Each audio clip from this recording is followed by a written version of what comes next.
This series of fascinating lectures in nationalism, we have Professor Prabhat Patnaik. I don't need to introduce him because I think he holds some kind of a record in terms of the number of lectures he's taken within the classroom and outside the classroom in this campus over the years he's been here. If I recall right, afterwards came here, he returned from Cambridge where he gave up his job to come and teach here, reflecting the kind of commitment and excellence which characterizes a lot of people who came to teach in JNU from that point of time and created this university as it is. And therefore, I think it's appropriate, like others who came before him, that he speaks to us today.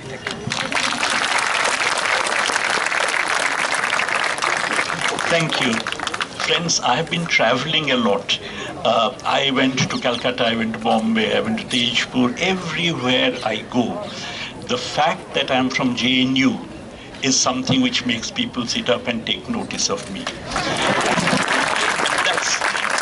And that is precisely because of the kind of resistance of which this particular meeting is actually an exhibition. And therefore I'm very gratified that in this list of lectures you have called me to speak as well. As Chandru said, I have given innumerable lectures. In fact, at a rough reckoning, I have probably given more than 4,000 classroom lectures in JNU, but nothing like this. And as a result, it's a unique experience from me as well. When we typically, the term nationalism is always discussed as if it is a homogeneous category, which is wrong. All of us would draw a distinction between the nationalism invoked by Hitler and the nationalism invoked by Gandhi.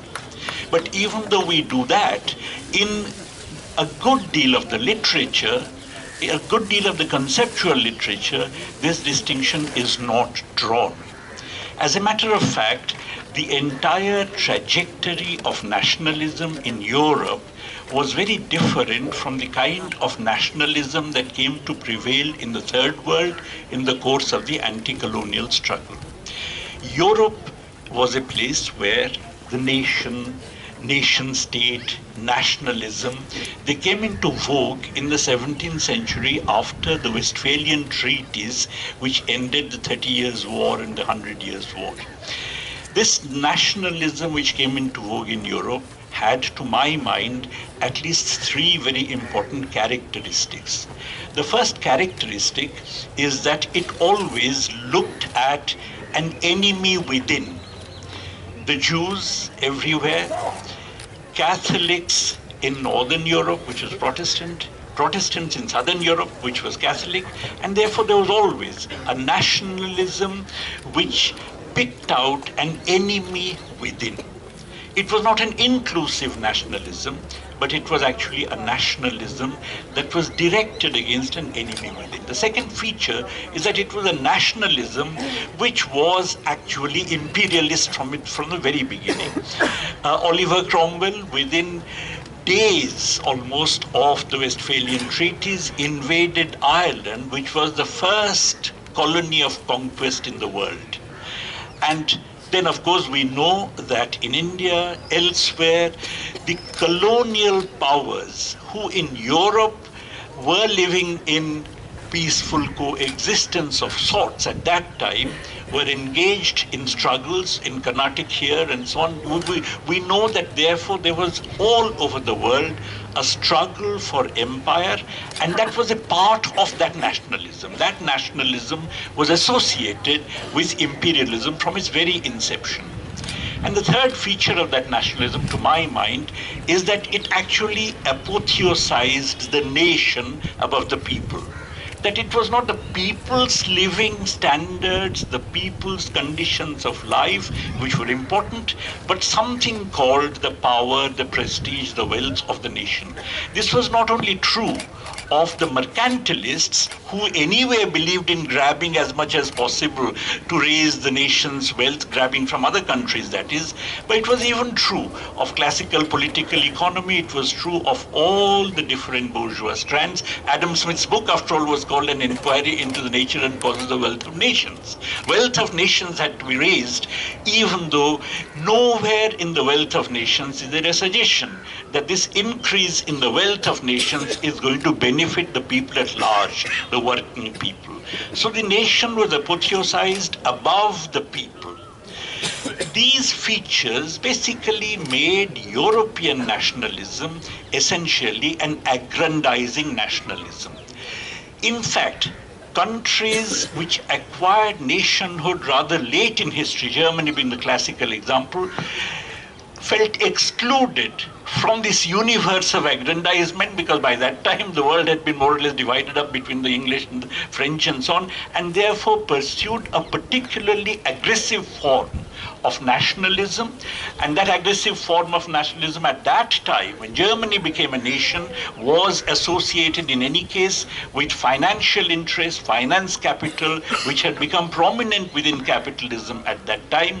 And all this was manifested, of course, in the World War, which was between rival financial oligarchies. And a well-known social democratic writer, Rudolf Hilferding, who wrote a book on finance capital, said that the ideology of finance capital is the glorification of the national idea.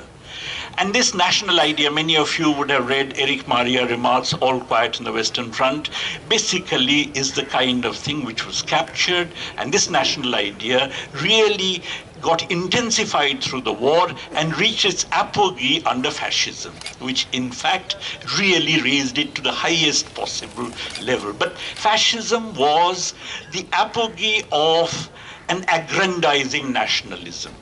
By contrast, when you look at countries like India, where nationalism developed as a part of the anti-colonial struggle, nationalism had to be inclusive, because you are taking on the might of an imperial power. This might of the imperial power could be taken on only if the people were united, and consequently it had to be an inclusive nationalism. It tried to bring about a situation where everybody was a part of this nationalism, as opposed to, as I said, the enemy within that characterized European nationalism. Because of which, incidentally, even today in Europe, in progressive circles, in the post-Second World War period, nationalism is a dirty word associated only with the right. While that's not the case in countries like ours necessarily, because our nationalism, being a nationalism that was anti-colonial, had to be inclusive. It was inclusive as far as the people in the country are concerned. It also had an enormous sympathy for nationalisms of an anti-colonial kind which were developing in other parts of the world. It had to have solidarity with the struggles of other people against colonialism, and consequently it was a nationalism that recognized the validity, the legitimacy of other nationalisms rather than excluding them, because it was a part of a common anti-colonial struggle. The third and the most important feature of this nationalism, to my mind, is that it did not glorify the nation above the people. And to my mind, the classic quote is from Gandhi, who talked about freedom consisting in wiping away the tears from the eyes of every Indian. In other words, the idea was the people, that the nation was not above the people, nation was about the people. And therefore, these were some of the ways in which our anti-colonial nationalism was fundamentally different from the aggrandizing nationalism that developed in Europe and reached, as I said, its zenith in the period of fascism.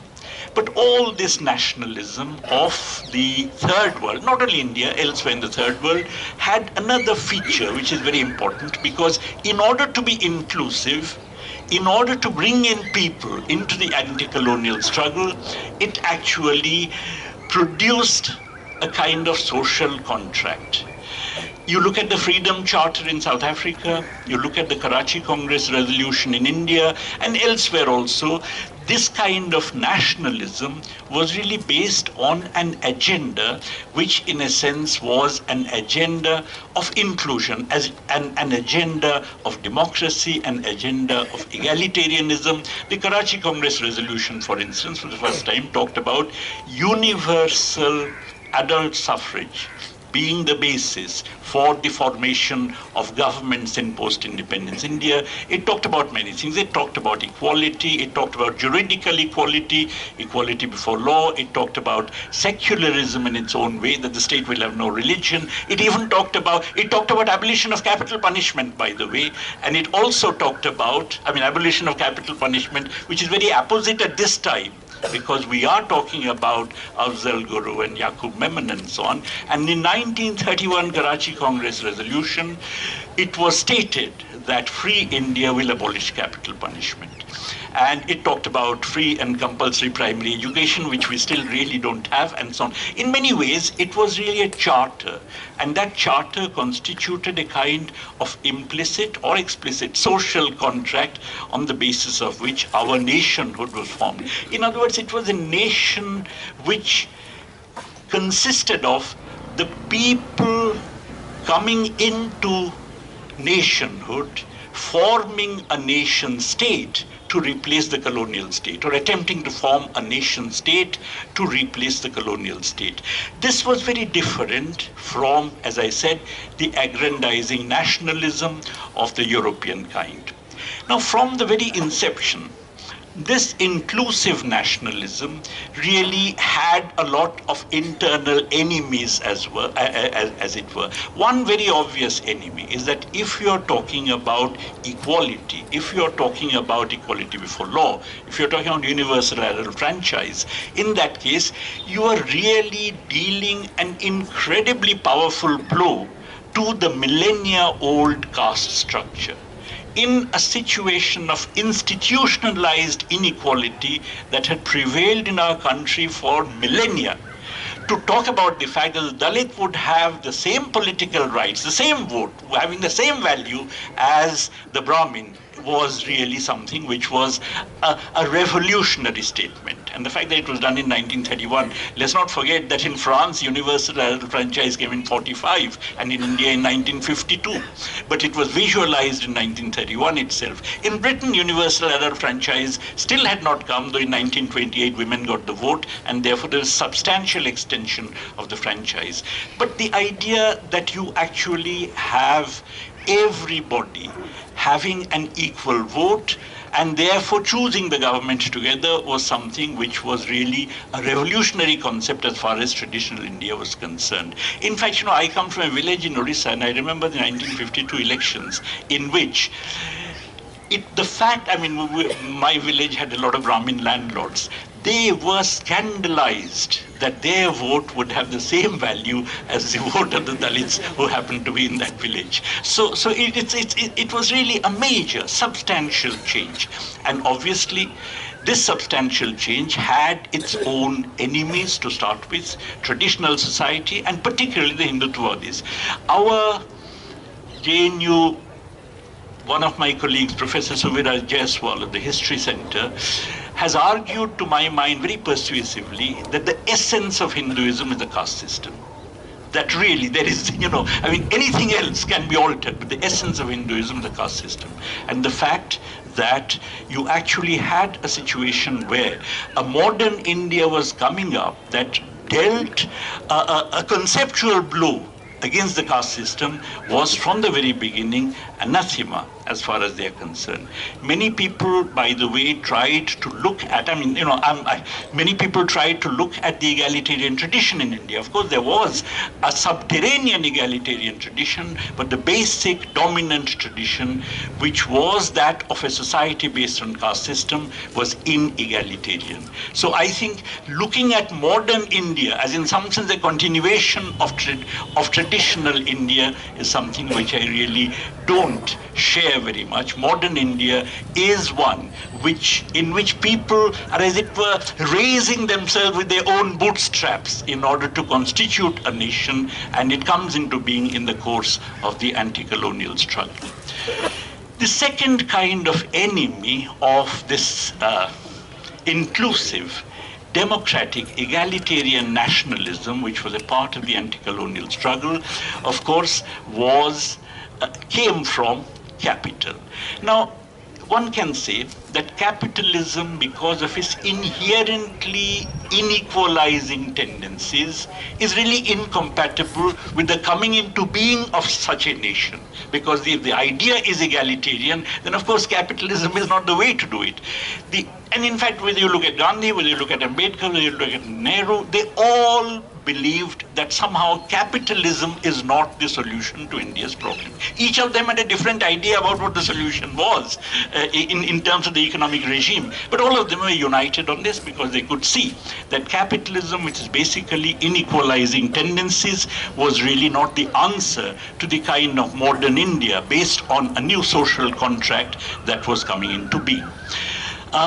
For a while, as we know, what we tried to develop in the Nehruvian era was a controlled capitalism, a regulated capitalism, in which the idea was even though capitalists are there, they would be so hamstrung, they would be so tied up because of controls and regulations and so on, that really they cannot do much damage, that in some sense we do away with the inequalizing tendencies of capitalism.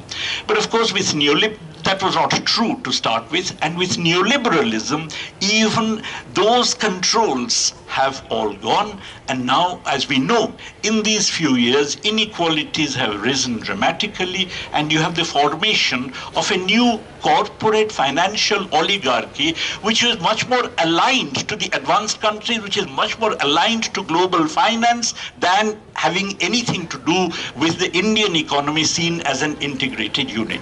Our corporate groups go and buy companies elsewhere, they go and take over companies elsewhere, just as imperialist companies try and take over companies here. So you have a situation where you have the new corporate financial oligarchy obviously emerging as a major opponent of that inclusive concept of nationalism, because that inclusive concept of nationalism is fundamentally in opposition to all that neoliberalism stands for. Consequently, these two, namely on the one hand, those who are Hindutvavadis, who are defenders of the caste system, whether they admit it or not, I mean, no matter what stances they adopt, fundamentally, they are defenders of the caste system on the one side, and of course, the modern corporate financial oligarchy on the other. They come together, and they come together to do a trick. They come together to oppose inclusive nationalism, and they do so through a trick. And that trick consists in the fact that they substitute an aggrandizing nationalism for the democratic, egalitarian, inclusive nationalism. And that is what I mean by saying it's very important to draw distinctions. You know, this is happening every day. Yesterday, I saw in the papers that Mr. Jaitley has accused Rahul Gandhi, saying, what is this? Your grandfather, or great-grandfather Jawaharlal Nehru, he talked of nationalism. Rajiv Gandhi talked of nationalism. Indira Gandhi talked of nationalism, but you are hobnobbing with the anti-nationals. You see, the nationalism that Nehru talked about and the nationalism in terms of which those that Rahul Gandhi is hobnobbing with are considered anti-national is not the same term.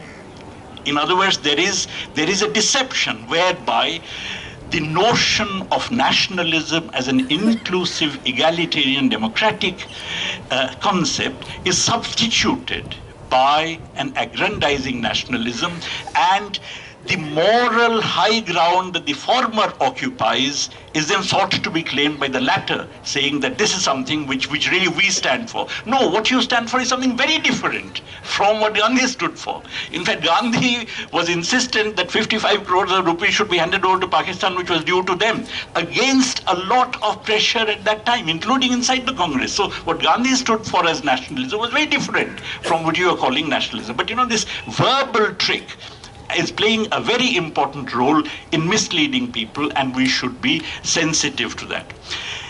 The second thing which I want to draw your attention to, two more points, then I'm through.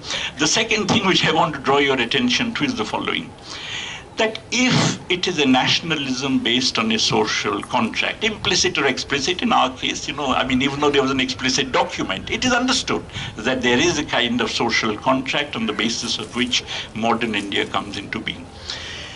Then how do you ensure that this contract is going to be honored? how do you ensure that actually there is no violation of this contract, at least by the dominant segments of society, the dominant groups of society, the dominant regions inside the country? There was a very simple answer that Lenin provided to it, and Lenin's answer was that in big overarching countries, which consist of large numbers of different linguistic ethnic groups, you allow the right to secession. If anybody feels that the contract is being violated, then such an entity must have the right to secede. And the fact that this right to secede is recognized would also make the dominant segments not do things that would make people secede.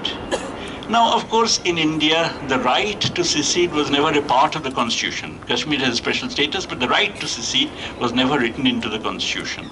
But precisely because it is not written into the constitution, it's very important that violations of the social contract, whenever issues are raised about such violations, must be discussed. In other words, there must be an openness through which people can raise issues about the violation of the social contract upon which the modern Indian nation is based. Now, if that is the case, then calling somebody anti-national, in my view, is against the spirit of this inclusive nationalism. In other words, one of the features of this inclusive nationalism is that the category of somebody being called anti-national just should not exist.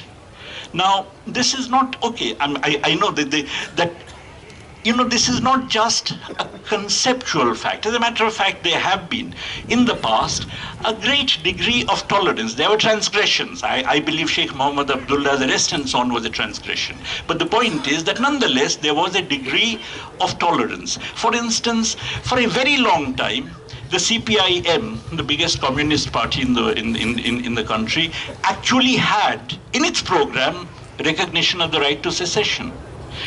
They changed it much later in the 70s, and on the grounds that this might be used by imperialism, not on the grounds that it's anti-national. When Jyoti Basu became Deputy Chief Minister of West Bengal in 67 and 69, the party he belonged to actually recognized the right to secession. And nobody said they were anti-national. Nobody said you can't become Deputy Chief Minister of West Bengal because your party is anti-national.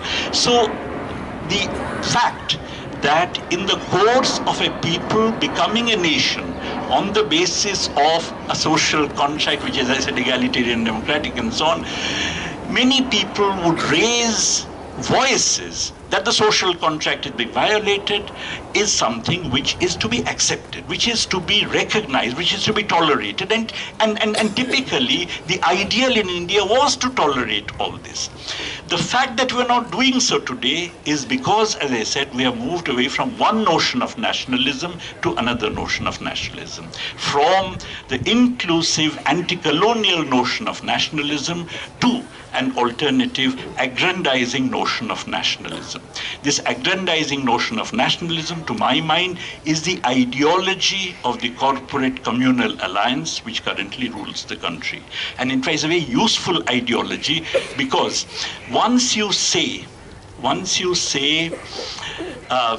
national in this aggrandizing sense, and anybody who does not subscribe to your view becomes anti-national, it's a process of destruction of thought. Because, any thinking must be associated with raising questions. And when you raise questions, there'll be multiplicity of answers. And consequently, in any society at any given time, there would always be people holding all kinds of different views. If those views are suppressed on the grounds of their being anti-national, then you are ipso facto destroying thought, ipso facto suppressing thinking. And if you do that, then effectively you're putting pebbles into people's minds. And once you do that, then you can say that national, well, okay, observing Karwa Chauth is national and not doing so is anti-national. Eating beef is anti-national, and so on. So that, then you can shift the discourse in a way where national then gets identified with the practices of the Hindu religion. Now, this destruction of thought is really of a very serious kind, and what is more, it is not surprising that the most excellent institutions of the country, whether it's the Pune Film Institute, whether it is the Fine Arts Department of MS University, Baroda, whether it is JNU, of course, whether it's Hyderabad Central University, whether it's Jadavpur University, which is really an excellent university. You find that these are all the places where the attack is taking place. There's another feature about these places I want to draw your attention to. They're all publicly funded institutions. You don't find opposition arising in private universities, private institutions. I'm not blaming those students, but because they already have got commoditized. In other words, the process of destruction of thought is something which has already got institutionalized there. The few places which, because of their publicly funded character, still constitute locations of critique, of discussion, of intellectual excellence, are the places which are now being targeted. Now just imagine if a government actually destroys the best institutions of the country, destroys thought, effectively then what are you doing? You're making the country parasitic on foreign countries for ideas. And these are the people who are talking about nationalism. You know, in other words, really speaking, you actually make yourself completely dependent upon imperialism for ideas, and then you talk about nationalism. So the struggle that we are engaged here in JNU is one which really is for exposing this aggrandizing nationalism, which is for defending thought, defending the critical tradition which has been built up here, striving for excellence, which alone is a guarantee that we would be able to respect the social contract on the basis of which this nation was formed. I wish you all success. Thank you.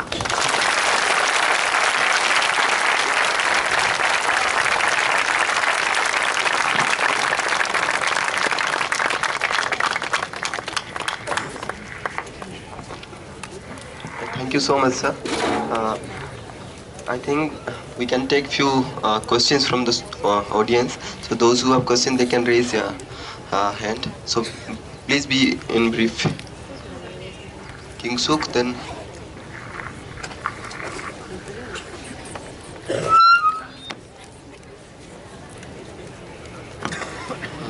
Sir, I have two very brief questions. Firstly, you talked about how capitalism is an inherent contradiction to the kind of democracy we envisaged.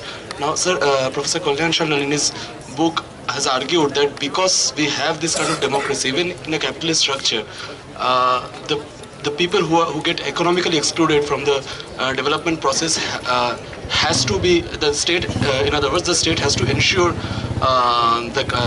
their living at least. In response to which a lot of an argument comes, notably from Professor Amit Bhaduri, says that the journey of neoliberalism is actually to destroy not only the economic existence but also the political existence of this periphery. So I want to know your views on that. And secondly, sort of linking question, you talked about even in the first generations of nation states how finance capital was a driving force. So I just want to know in a little brief manner that what exact links between this nationalism and finance capital have in study. You know, the first thing I'd like to say is that Kalyan Chandran's argument supposes that there has been no absolute impoverishment of the people in this country. Okay, but on the other hand, in fact, Utsa's work and my wife Utsa Patnaik's work on nutrition, as you know, has shown that there has been a remarkable deterioration as far as nutrition is concerned. I mean, many people then argue that this nutritional deprivation is because of choice. But that's not true, because all over the world, as people become better off, the nutritional standard improves. It's, to my mind, quite likely that privatization of education, health, and so on has basically made such a big impact on people's budgets that they are forced to consume less. Okay, so I think this whole, the basic presumption that nobody has become worse off is a presumption that I would not accept.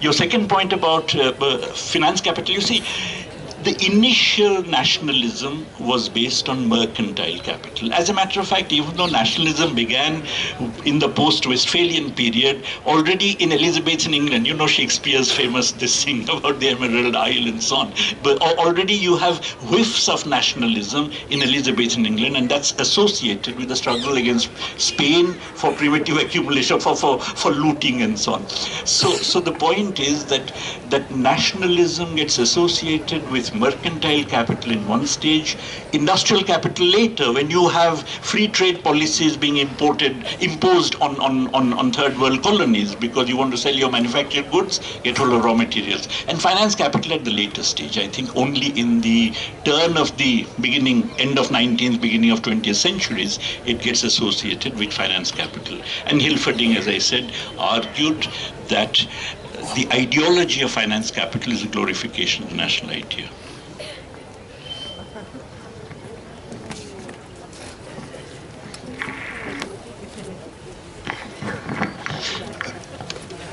Thank you, sir. Excellent lecture. My question is related to 1931. You said Congress giving voting right to all, and the French, French 1945. And just you told in your village the Brahmanas just in the France voting right concept in first French Revolution, and in 18th century the French government gave voting right to men to all. Just I am saying to this at that time British rule, the British rule in the rule of law and the political rights, they are ready to give to all in political rights.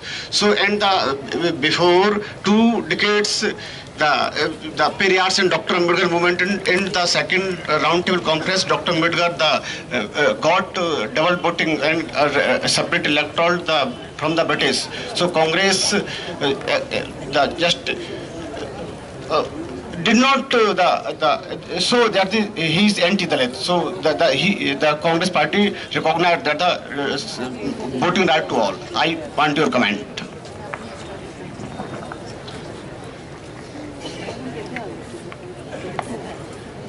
No, please, I'm not saying the Congress party gave voting rights to all. I'm saying that okay, let's put it this way. India's anti-colonial struggle took off in a very big way in the 30s. Okay, I think the cause for that had to do, in my view, with the distress of the peasantry during the Great Revolution and so on. But when it took off on the basis of a certain agenda. Prior to that, nobody had defined what is free India going to look like. Okay, that agenda was prepared and it was passed in 1931. The preparation of the agenda is something which, of course, I think the left had a very big influence upon it.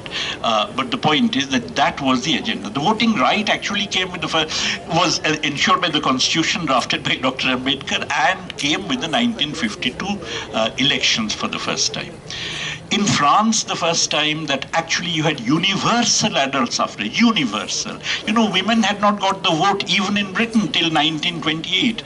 And even after that, there was some kind of minor property restrictions and so on and so forth. But universal adult suffrage in Britain came earlier. Let's take it as 1928. In France, it came in 1945. And in India, it was there in 1952.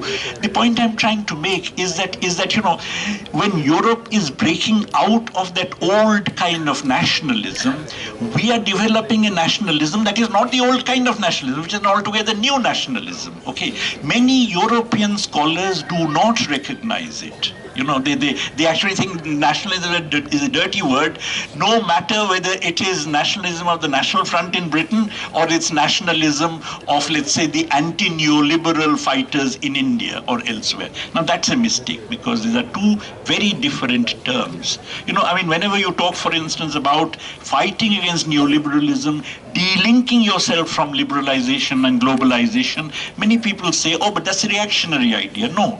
Because in our context, it has to be seen as a continuation of the anti-colonial, anti-imperialist fight of today.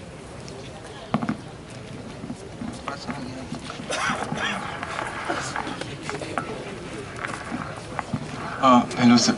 Sir, I will just quote, sir, in the Perry Anderson is book Indian Ideology, he says that Indian scholars, like to hold to a certain idea of India, which is inclusive and diversity, massivity and democracy. And he says perhaps that's not true. He accuses the Indian nationalism of being a certain kind of Hindu nationalism, which had no respect for untouchables, which had huge massacres of Muslims, and he, talks about partition, and while in the formation of nationhood, and even after the forming of nation, the kind of atrocious laws which were passed. And he says there have been a silence, and even if you look at the basis of Indian nationalism, there is a certain tendency built into it. So I want your comments on that. Secondly, sir, after the neoliberalism, you see there is a certain kind of nationalistic tendency, which is cultural nationalism, which one sees in Japan, Singapore, and even in Indonesia, where a certain kind of progress, which you call aggrandizement of a certain sense, is also happening in third world countries. And it's common, the pattern is common. So how do you respond to that? I'm glad you raised this question because you see the inclusive nationalism of the third world. You just see, there was a time you had, let's say, Sukarno, you had Nkrumah, you had in India, you had elsewhere, the world was dotted by great figures of the anti-colonial struggle. And the world was dotted also by people who are trying to develop their economies in a way that is relatively autonomous from imperialism. Okay. Why is it that all of them collapsed? Okay, let's just look at some of these countries. You talk about Iraq. Iraq had the largest communist party in the Arab world. That was decimated by a coup by Saddam Hussein, which was supported by the CIA. Iran actually had, under Mossadegh, supported by the left, nationalized oil. And they had a coup which installed the Shah by the CIA itself, and then that entire tradition got decimated. Okay, you look at Sudan, the largest communist party in Africa. Okay, the CIA staged a coup in which Majoub, who was the General Secretary of the Communist Party, was assassinated, and Nimieri was placed there. All over the world, the attempt to roll back this inclusive nationalism has actually been done by the US imperialism. When, because of this, that inclusive nationalism, the progressive tradition dies out, and in its place you have Islamic fundamentalism of various kinds, which they themselves had supported. As a means of destroying the inclusive nationalism, they are aghast. Because like Frankenstein's monster, it comes to haunt them. So the point is that I agree with you that in the third world now, you have all kinds of aggrandizing nationalisms coming up. But a great deal of the Islamic nationalism that's coming up is also anti-imperialist. So you have very peculiar mixtures coming up. But on the other, many of these, even IS, or Taliban, many of them were actually supported and created by US imperialism. Many of them have turned against it.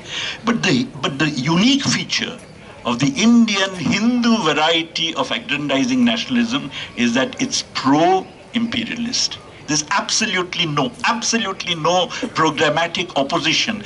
Even I was taken aback by that, because when neoliberalism happened, Swadeshi Jagran Manch, and I thought maybe there would be some element of opposition to the neoliberal agenda arising from the Hindutva forces. Zero. They were tiny, but look at them in power, whether Vajpayee was there or current government.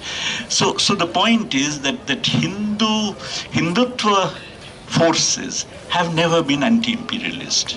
Okay, which is not true of some of the Islamic forces, even when they were supported and propped up by US imperialism. But as I say, what we see in the third world today is a mosaic pattern into which US imperialism has put in a great deal of inputs. I'm not saying they planned this mosaic pattern, but it has emerged because of their interventions.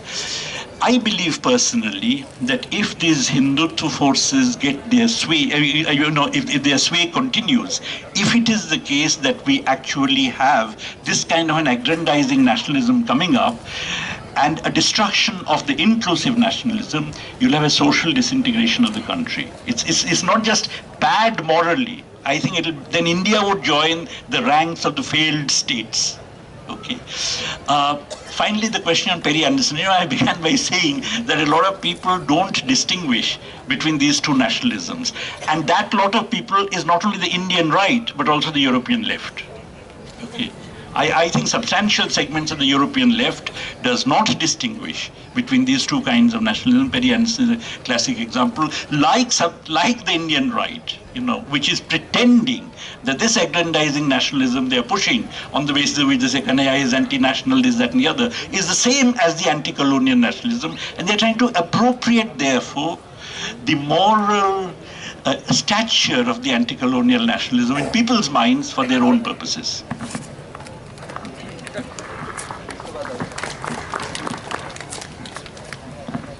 Good evening, sir.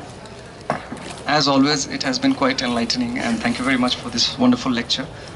You have educated us on various matters, and it was quite analytical. Now, coming to the question is that how do you shed some light on your view on right to secede when we operate in the very concept of nation state, and when there are ample evidences, the governing forces across the world? It is very difficult. I don't think that there are countries in which it can be advocated, for that matter, that they have the right to secede, for that matter. We have our own inherent contradictions because of the very pluralistic nature of the Indian society. We have bear the brunt historically, have been enslaved by people, have been governed by others and all that.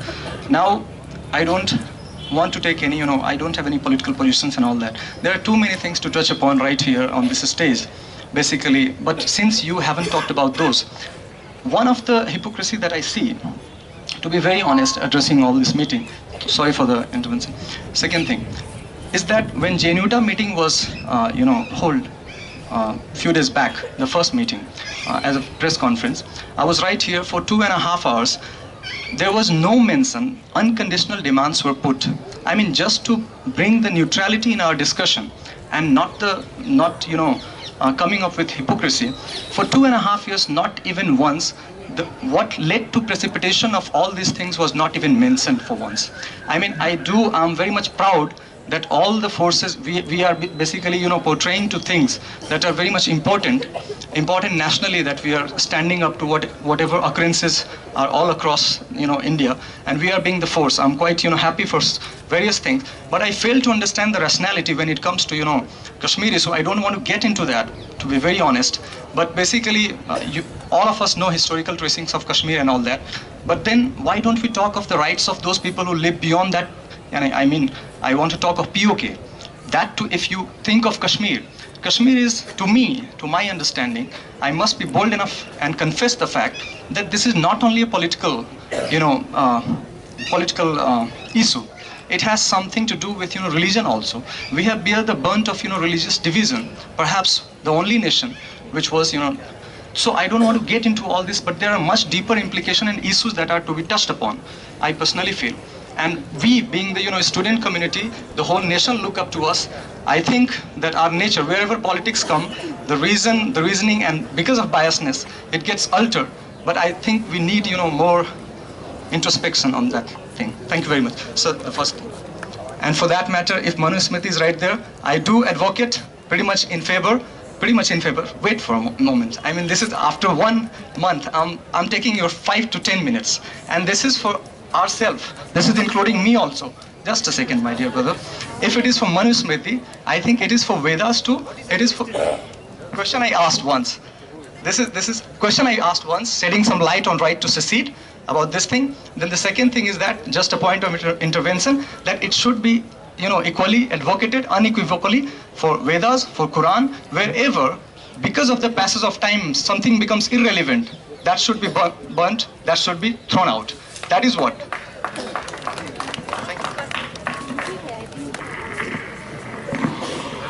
Well, let me just first talk about the right to secession. You see, there are, the two issues, as far as I'm concerned, are the following. The right to secession is very important for ensuring that the dominant region, the dominant social groups do not oppress the others. Okay, so the right to secession is essential from that point of view. At the same time, we live in a world in which imperialism uses this. I mean, I have seen, I'm much older than you, imperialism using Katanga to try and get rid of Patrice Lumumba. I mean, he was actually killed. I mean, he was an outstanding national leader of Congo who was killed because imperialism, and particularly a company called Union Miniere, actually used Katanga, made Katanga attempt to secede, and in the process they tried to split up Congo. So in a world with imperialism, and similarly in Nigeria, there was this civil war for a very long time in Nigeria and Biafra. So everywhere you actually find that the dominant metropolitan powers intervene to break up third world countries' national unity. Okay, so these two have to be weighed against each other. Okay, there may be certain circumstances, therefore, where the right to secede may have to be curbed. Okay, so I'm simply pointing out the pros and cons of the right to secede. We can discuss this, but fundamentally my point is the other one, namely that since in India the constitution doesn't give us the right to secede, it's very important that at the very least we don't hold those who are raising their voices for the minorities or for the smaller groups as being anti-national, because that's a minimum guarantee that at least those voices are heard.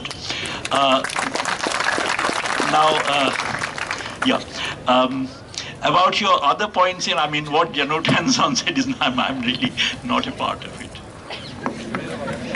तीन चार लोग और हैं.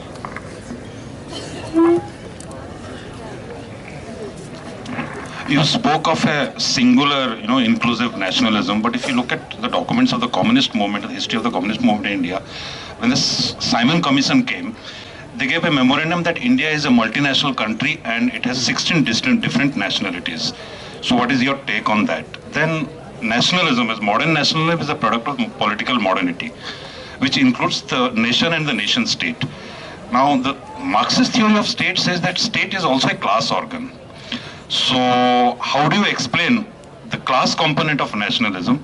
Then he also spoke about many types of nationalism, including cultural nationalism. So what can be a Marxist theory of nationalism?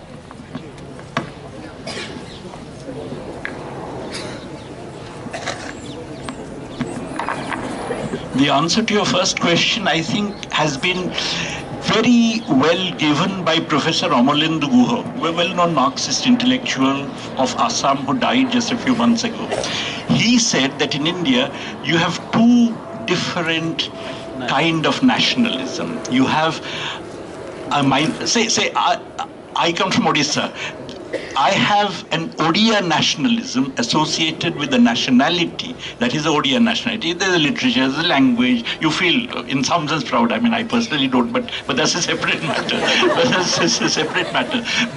And then there is an overarching Indian nationalism. He actually called it the big and the small nationalisms.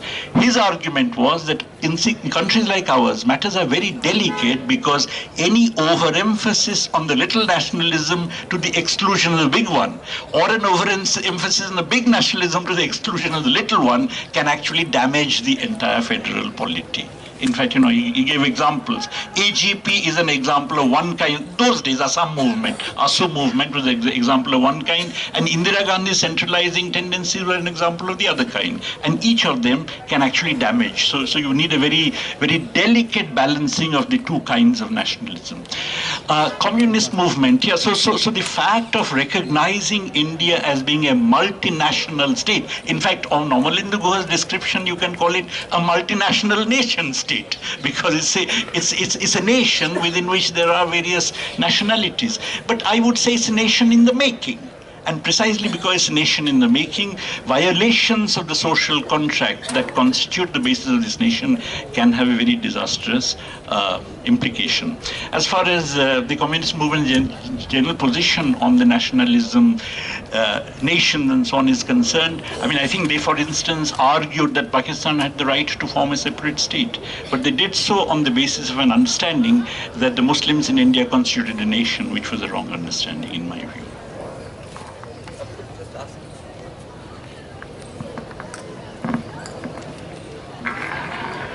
Thank you for your lecture. I have two questions. One is you talked about the Congress or the nation was ready to give political rights to all the citizens, including the Dalits. But Gandhi, or most of us know that he believed in the Varna Vyavastha. Was he negotiating? How do you think he was going to negotiate the economic rights for the Dalits? Because Hinduism, fundamentally, the four Varnas have different economical rights. How do you think Gandhi was going to negotiate that? Firstly, that is a question to be put to Gandhi, not to me. Secondly, I really never would like to use things like someone gave something to the Dalits. No. I mean, that's... No. Even in argument, I would not. Listen, I see the country as a people at large in the course of... Okay, let me just begin a little bit before that. That I believe that in the early 20th century, late 19th century, there were two gigantic movements in India.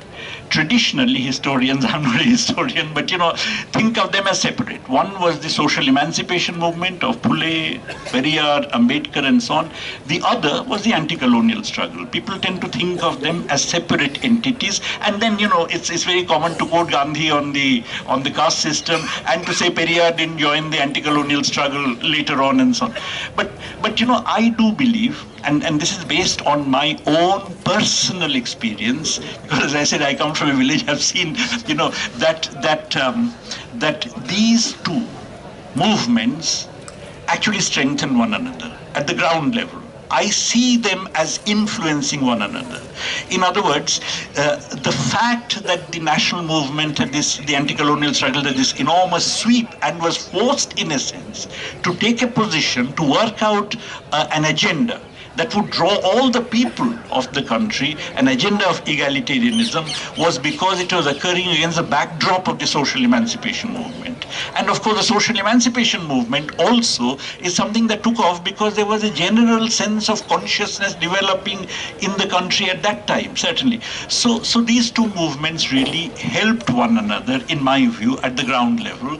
And the upshot of that is that in the process of the people becoming a nation on the basis of an agenda, equality became a part of that agenda. It was a condition for our nationhood. Okay, and I believe, no matter what Gandhi would have done or said, fundamentally, I do believe that I think capitalist development would undermine that agenda, and therefore would undermine that nationhood. For a very long time, it was believed that we'll keep them under control. Okay, but already by 1960, Nehru sets up the Mahalanobis committee to look at the inequalities in wealth and income, because already there is a view that these inequalities are increasing. Okay, and of course with neoliberalism, we know these inequalities have increased dramatically. Okay, when they have increased dramatically, now the corporate financial oligarchy makes use of communal forces to actually set up an alternative concept of nationalism. And that, to my mind, is what this business of aggrandizing nationalism on the basis of which Kanhaiya or Rumor are called anti-national, that is really a shift in the definition of nationalism. And we should expose that to the public.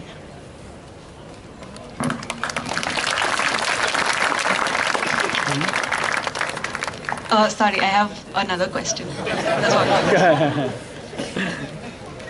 all.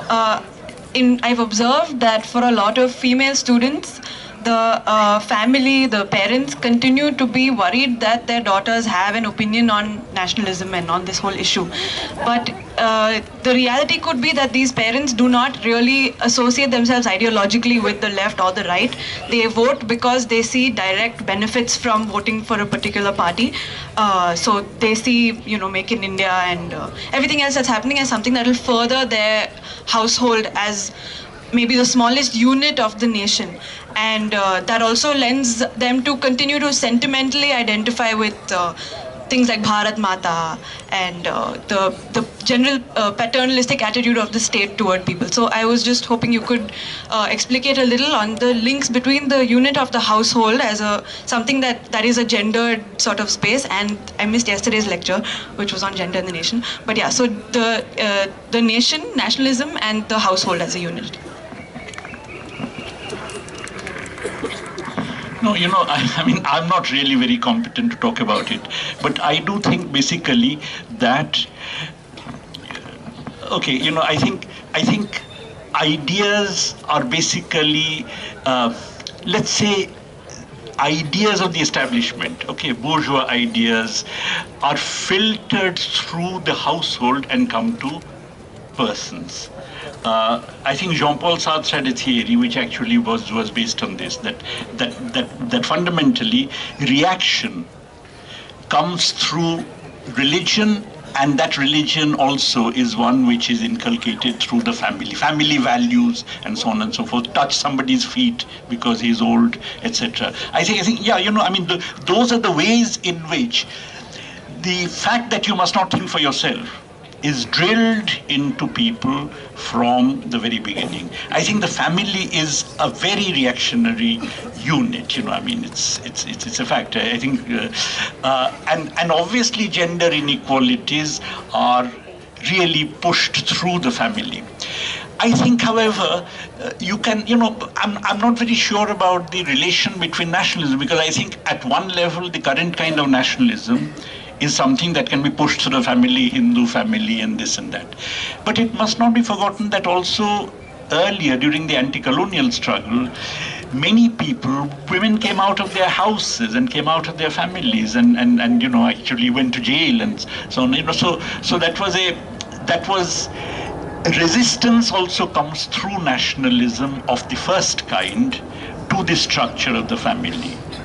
I mean, Kore Baire, for instance, is something which is about the woman coming out of the parda, So I do think that the two different nationalisms, their difference also consists in how they treat the family and how they treat family values. One would argue against family values, the other would argue for the preservation of family values. So as I said, I know very little about this. Sorry, you have to talk to some more expert people.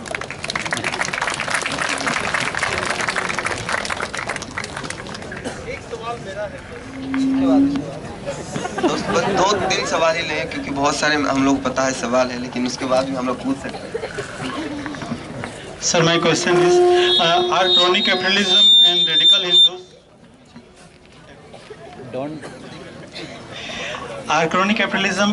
Hindus are correlated or the same?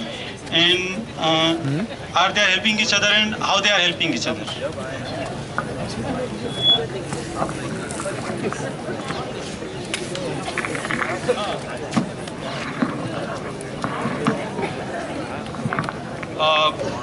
Thank you, sir, for the lecture, but I actually have a little uncomfortable question for you, because I also come from the left tradition and you are like doing of that.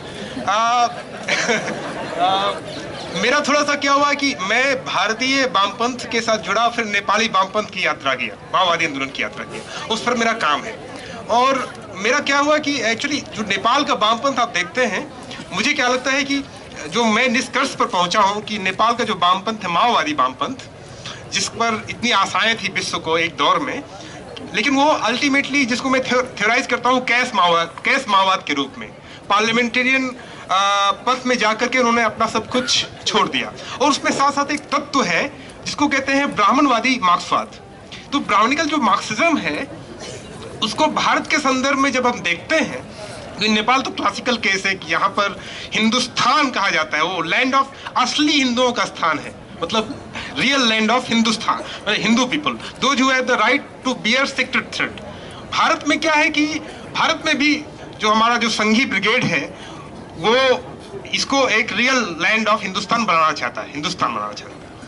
लेकिन भारतीय communist पार्टियों के साथ कि मतलब इस सवाल को जो जिस किस्म का नेशनलिज्म कांग्रेस ने डेवलप किया, पावर में आए बाद में, उसका ही एक एग्रेसिव फॉर्म में बीजेपी उसको लेके आना चाहती है. लेकिन उसको चुनौती देने का जो मामला है वो कम्युनिस्ट पार्टियों का था, भारतीय कम्युनिस्ट पार्टियों का, इंडियन लेफ्ट का. और इंडियन लेफ्ट ने उस सवाल को विकसित नहीं किया, मतलब कास्ट के सवाल को नहीं समझा पाया, क्योंकि तभी जब ये सवाल जब आता है भारत माता की जय के आगे सब कुछ फेल, खत्म, आपका पास पोजीशन नहीं है, आप उस जनता के सामने किस किस्म के राष्ट्रवाद को आप खड़ा करोगे जिसको हम कहते हैं मेहनतकश जनता का राष्ट्रवाद, जिसमें किसान है, मजदूर है, बहुजन जनता है?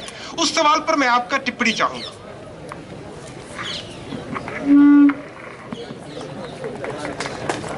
ओके, पहली बात तो ये है कि देखिए, I don't distinguish between capitalism and crony capitalism. All capitalism is crony capitalism.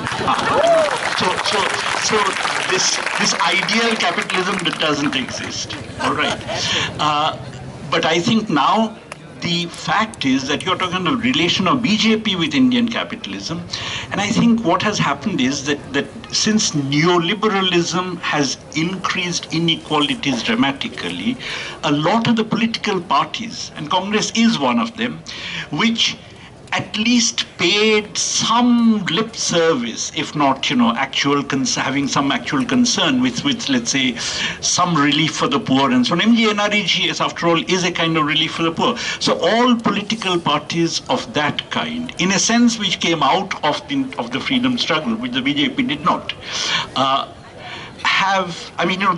that they're uncomfortable in the era of neoliberalism. I mean, I would say in the Congress, for instance, while Manmohan Singh and Chidambaram were unashamed neoliberals, perhaps Sonia Gandhi and Rahul Gandhi, who were talking about MGNREGS, wanted to provide. Someone asked me a question on Kalyan Sanyal argument. Yeah, they wanted to provide some degree of support and relief. Now the BJP is free of all that. They never came out of the national struggle. They have never talked about a redistributive agenda. Recently, in the first time in this budget, Jaitley talked about pro-poor, pro-farmer, on the basis of which in Calcutta, the Anand Bazar group is actually saying Modi has become a leftist. But as Professor Chandrasekhar has shown with great detail and looking at figures and so on, all that is hogwash. The fact that they feel the need to project an image of that kind is interesting, but they have actually done nothing. Okay, so I think that way the corporate financial oligarchy finds it more comfortable to align with these people, also because of the fact that in a period of crisis, it becomes easier to divert attention into Hindutva, all this anti-national and all that kind of stuff. About the Indian communists, well, let's be very clear about one thing. Communism is not something which is on the decline only in India. It's in decline all over the world. Okay. In France, 75,000 communists were executed in the Second World War. It had an incredible prestige when it came out of the war.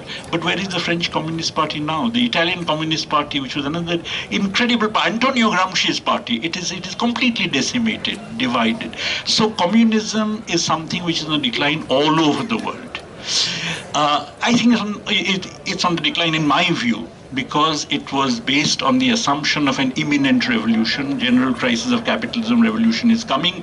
But on the other hand, I think capitalism managed to restructure itself in a way which actually now makes traditional communist parties, is difficult for them to cope with the new situation. Collapse of the Soviet Union has actually hurt communist parties everywhere, because everything said and done. I mean, when I was in JNU, no matter what you say, there was a country in which something different was happening. If that country collapses, and if China goes in a direction where you need PhD thesis to establish whether it's capitalist or communist, in that case, obviously the appeal of communism is much less.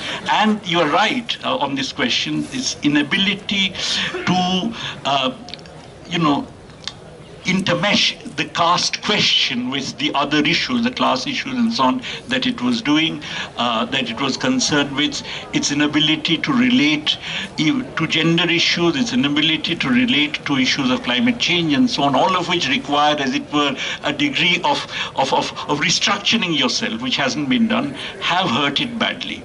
But on the other hand, I think one of the good things I find is that at this moment, frankly, I think there is an upsurge among the youth and students. The very fact that you have all over the country the best institution. Yadavpur University is the best institution in Calcutta, in JNU, Hyderabad, and so on, is symptomatic of I mean, look, I remember May 68 when I was a student. There was an enormous upsurge among students and so on in a radical direction, not necessarily in the orthodox communist direction, but in a general direction of thinking, of left, of progressive ideas, of revolutionary ideas.